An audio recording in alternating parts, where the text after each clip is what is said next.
и ушеница. В едно хлъбно килерче, в едно плетено панерче, живееха две кълбенца с пухени конченца.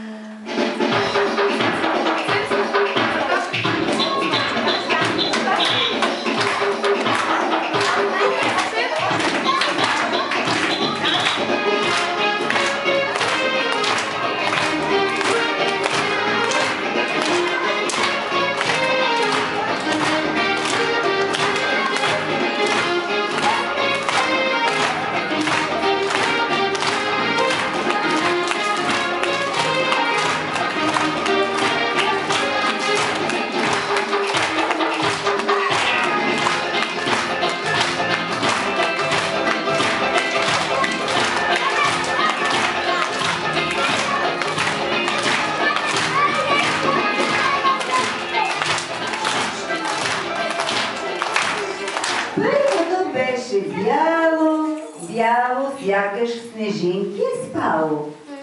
Второто път червено, червено, сякаш в зора топено.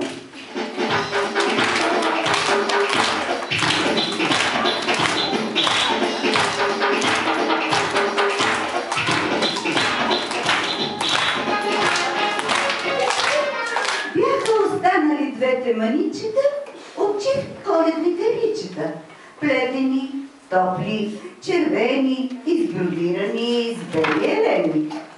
А Коледа отдавна мина, стихна огънят в блестящата камина, звъннаха къпчуците, а напоследък улуците плиснаха новини от южните страни.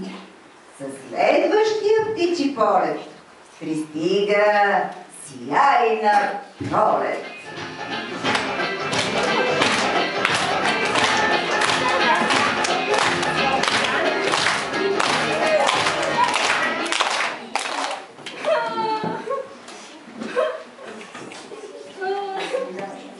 Ами сега, поне да бях станал на връбченце пълтенце. Аз пък можех да стана шапка за някоя премръзнала шапка. Добре, чуй! Чуй! Някой чука? Кой ли е? Виждам. Една бабка добричка, която шета, тупа, подрежда и то сама самичка. А на всичкото отгоре се изсмее. А за капак самичка си пее.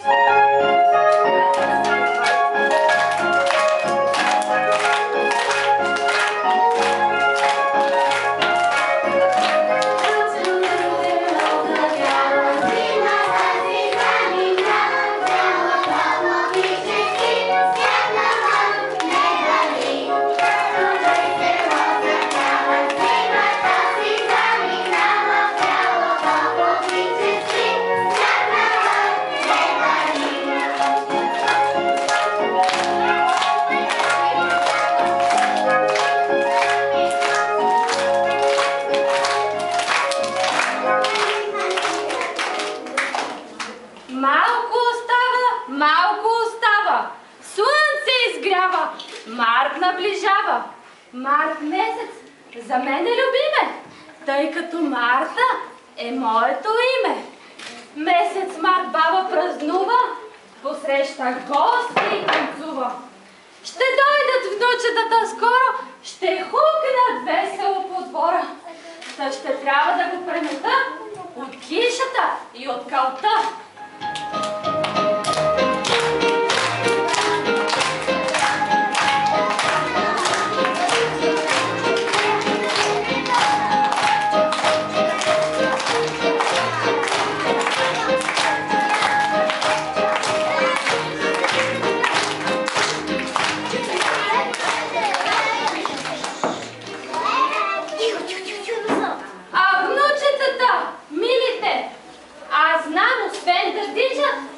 Подаръците те обичат, но сега какво да им подаря? За Коледа изплетох им търличета. Ами сега какво?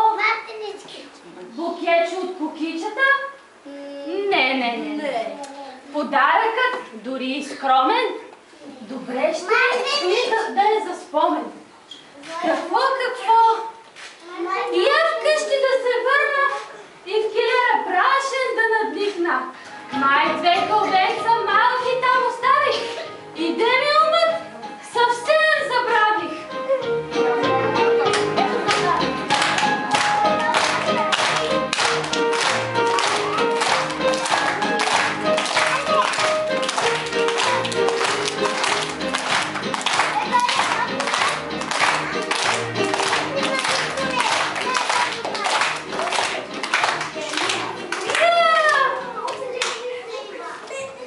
Ама те били съвсем манички.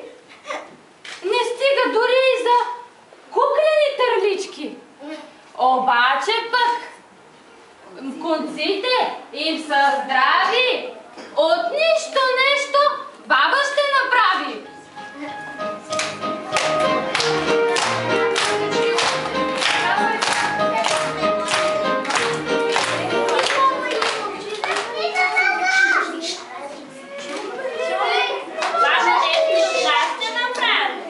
Толкова съм щастлива! Облегни се назад да видят всички.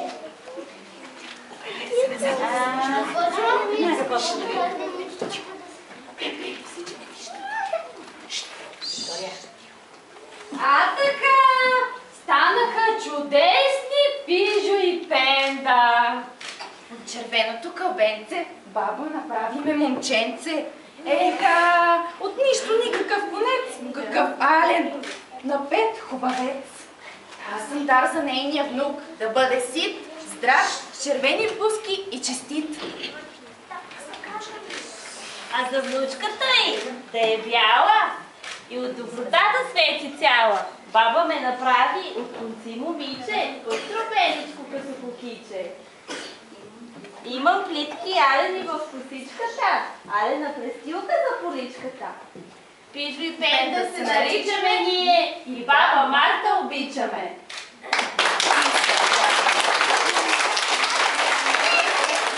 Бяло и червено, за живот и здраве, тъй е отредено.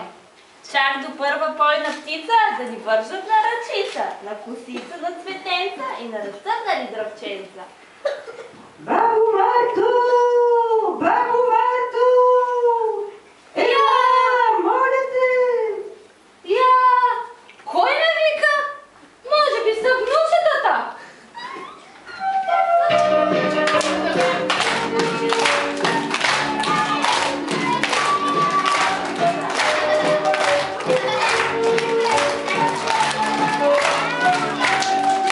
Чип, чип, чип, чип, чип,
Да, и вижте колко е красива, нали?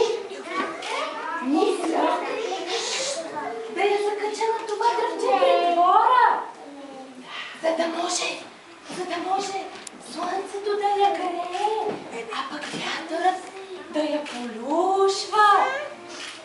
Стой тук, Марченички, да радваш всички дечица и всички горски обитатели, защото кукичетата цъфнаха и пролетта, красивата пролет, скоро ще бъде тук.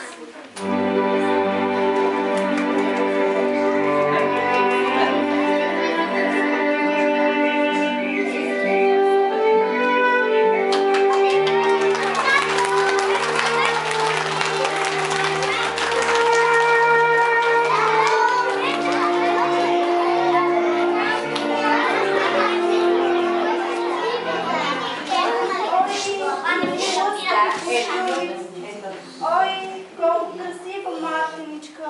Красива е и всички ще й се радват.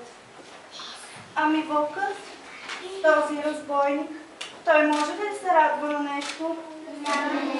Ами пък лисицата, и тя е като него. Ами пък заекът, този страхливец, дето мисли само да избяга. Той ще се радва, Мартиничка. Ами пък птиците, те са едни пистливи.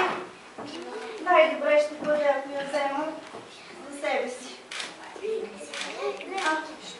Няма никъде. Я да я взема аз.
Извинявайте, попитах.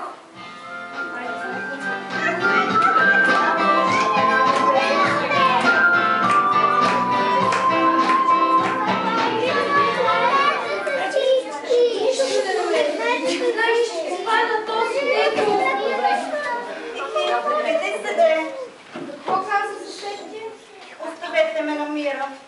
Имам много работа. И по-малко шум по прозорците. Какво сте се развикали? Видя ли, Врабчо, пак ще има празник? Да! И ще се радвам на всички. Ще завърши по-здраво и така ще могат всички да се радват. Майко мила, ами сега, като разберат страхотни.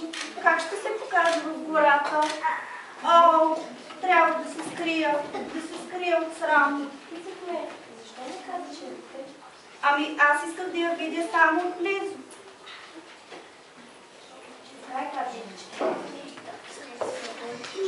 А къде е Врапчо?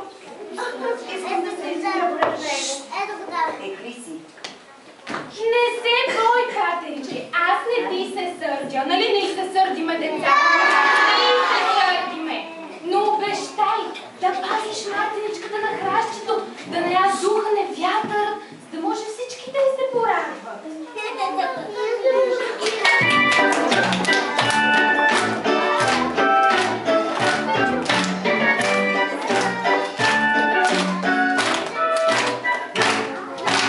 Аплодисменти за героите.